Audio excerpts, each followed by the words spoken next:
sort of said, "Hey everybody, I'm Dave Grohl. I sing and play guitar in the Foo Fighters. Used to play drums.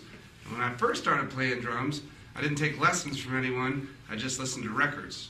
That's how I learned to play drums. I didn't use a drum set. I set up pillows on my bed, and I sort of set them. I had a chair that I would put a pillow on, like a hi-hat, and I'd sort of sit on my knees and put a pillow on the floor like a snare, and then pillows on the bed like toms, and I would listen to my favorite records, and that's how I learned how to play the drums. So one of the first records that helped me learn how to play the drums was Milo Goes to College, The Descendants. Amazing records. Bill Stevenson was an amazing drummer. Then I got to see Black Flag with Bill Stevenson playing the drums a few times, and I was blown away. It was amazing. Actually, I remember I was in a hardcore band called Scream, and we played with them in, I think it was Des Moines, Iowa, or something like that. And he was like my hero. He was just he was like my drumming idol, hero guy. And I had this 28-inch ride cymbal. I had the hugest ride cymbal I've ever seen in my life. The bell was like this big, but it was a 28-inch ride that I bought at some music store near my house in Virginia. And we were playing with All. And I remember thinking, oh my God, Bill Stevenson's going to be here, and he's my hero and whatever. And we were sound checking, and I saw him walking around. I'm like, holy shit, there's fucking Bill Stevenson. And after sound check, I was avoiding him because I was scared of him, and he was my hero.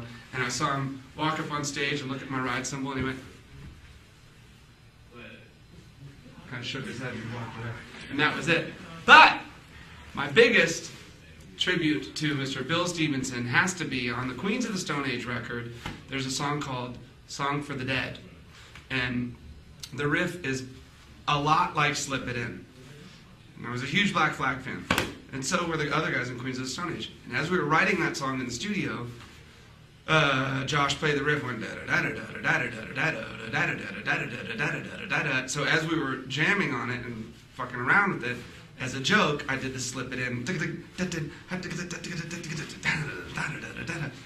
And they knew exactly what I was doing.